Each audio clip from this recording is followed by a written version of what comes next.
Ya está con nosotros el doctor Ángel Xolocotzin, director de la Facultad de Filosofía y Letras. Ángel, ¿cómo estás? Buenos días.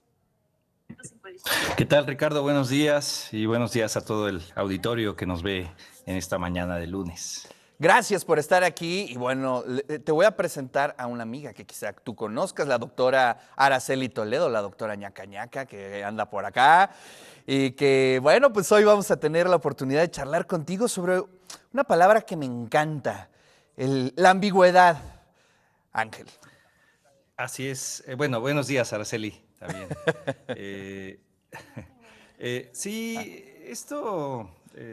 la propuesta de hablar sobre ello surgió a partir de que me encontré con un librito la semana pasada de Thomas Bauer, que se llama La pérdida de la ambigüedad, ¿no? Sobre la univocación del mundo, ¿no? Y pues al revisarlo, es un libro como muy abierto, habla de muchos aspectos, desde cuestiones de filosofía, de sociología, cuestiones en general de cultura, pero desde la perspectiva, digamos, filosófica, pues es una inquietud y es una cuestión que tiene que ver también con todo esto que estamos viviendo, ¿no? Yo creo que este título de la pérdida de la ambigüedad expresa el carácter o la tendencia de esta época técnica contemporánea en la que nos movemos, en donde efectivamente la idea, el objetivo es eliminar la ambigüedad, ¿no? Y el punto de partida del libro, y que finalmente también lo podemos reflexionar desde perspectivas filosóficas a lo largo de la propia tradición, pues es el hecho de que el mundo es ambiguo, de que el mundo está lleno de ambigüedad, de que nuestro estar en el mundo está atravesado por la ambigüedad, ¿no? Y hasta cierto punto, pues es una situación que puede ser insoportable, ¿no? Y ante ello, pues se han planteado una serie de cuestiones, una serie de elementos que buscan eliminarla, ¿no? Yo creo que a diferencia de otros momentos, de lo que se trata ahora con la época técnica contemporánea, con la inteligencia artificial, con todo lo que hemos estado viendo y lo que hemos hablado también en este espacio, pues es el hecho de que la ambigüedad sea eliminada por completo, ¿no? Que haya solamente un carácter unívoco en las cosas y que haya un sentido, ¿no? Es decir, que se hagan a un lado esta multiplicidad de sentidos con los que convivimos, con los que día a día se lleva a cabo la vida, desde la experiencia propia del lenguaje, por ejemplo, ¿no? Si nos preguntamos cuál es la esencia, lo que está detrás del lenguaje, autores como Heidegger, por ejemplo, pues lo planteaban en términos de lo poético, ¿no? Pero lo poético no en el sentido de escribir o hacer poemas, sino lo poético en el sentido de esta multiplicidad de sentidos que están y que una, digamos, limitación del lenguaje o un uso del lenguaje lo lleva solamente a un carácter unívoco, ¿no? Como sería el lenguaje de la ciencia o el lenguaje de la técnica en ese sentido, en donde de lo que se trata es de eliminar o hacer a un lado los otros sentidos. Pero ¿hasta qué punto eso forma parte del ser humano? Si nos preguntamos ante todas estas posibilidades técnicas en las que nos movemos, qué elementos están vigentes en aquello que podemos llamar ser humano, pues la ambigüedad sería uno de sus aspectos determinantes. Oye, Ángel, ¿qué libro es el que nos estás recomendando? No pudimos observar el autor, Perdón, pero ahí se cuál ve. es? La pérdida de la ambigüedad. La pérdida de la ambigüedad de... ¿El autor quién es? Thomas Bauer. Ah, ok, Thomas perfecto. Bauer, Se espejea, se ¿sí? espejea. Que está en Editorial Herder, ¿no? Ah, Bueno, pues oye, bastante bien. Oye, este libro es reciente, se acaba de publicar. ¿Qué nos cuentas de eso? Sí, es un texto relativamente Reciente. pues, nuevo. El original se publicó en 2018 y esta versión en 2022, ¿no? Esta traducción en 2022. Repito, es un texto como muy amplio, ¿no? En términos de las cuestiones, los ámbitos que abarca, ¿no?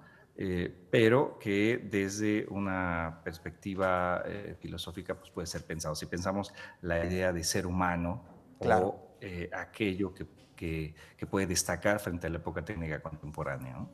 Sí, y la verdad es que es bien interesante, ¿no? Por ejemplo, una palabra o en literatura la ambigüedad pues es básica, ¿no? Porque nos sugiere, nos invita a que nos podamos ir por distintos lugares, los matices, y eso también es un ejercicio importante de reflexión, Ángel.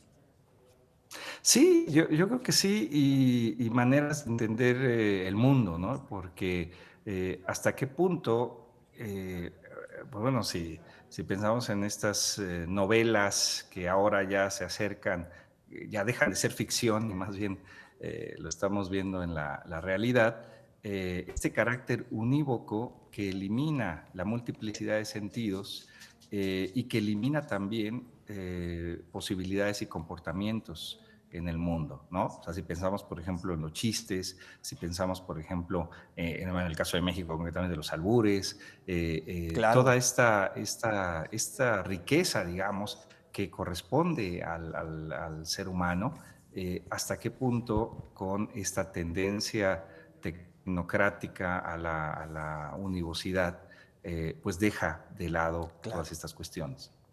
Doctor, y justo ahorita que estabas mencionando el componente poético, no como el acto de escribir o de leer poesía, sino pues aquellas imágenes que nos encontramos en la vida, en la realidad, también podríamos aplicar justamente este concepto de ambigüedad, ¿verdad?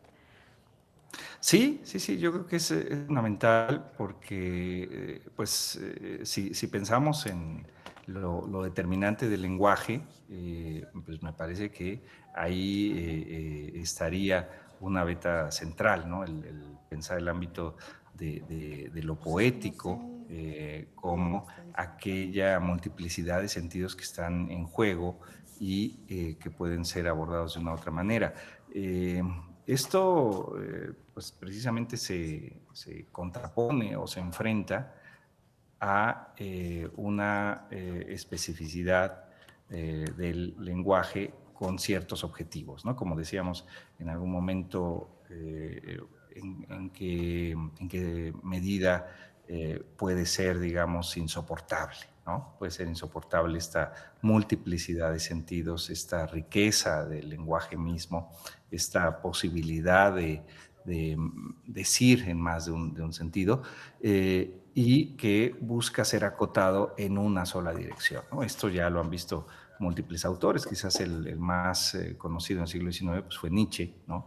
Claro. Cuando hace toda una crítica a lo que es la vida en el mundo, lo que está ahí en juego y lo que ha ocurrido en la propia historia de Occidente en términos de no enfrentar esa riqueza de la vida y más bien cercenar, más bien imponer una dirección que elimina las otras posibilidades. Y yo creo que el ejemplo más claro es la herencia de la modernidad, en el sentido de este dominio absoluto sobre la naturaleza, esta manera de decir, esta manera de investigar, esta manera de hacer ciencia.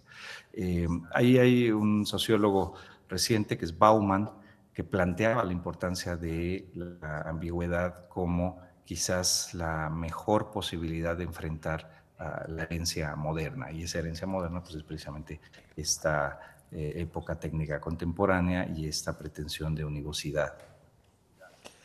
Ángel, pues muchas gracias por la recomendación de este libro. Vamos a ubicarlo y gracias por compartir tu columna esta mañana con toda la audiencia del De Eso Se Trata. Te mandamos un fuerte abrazo. Muchas gracias, Ricardo, Araceli, muchas gracias a todo el público.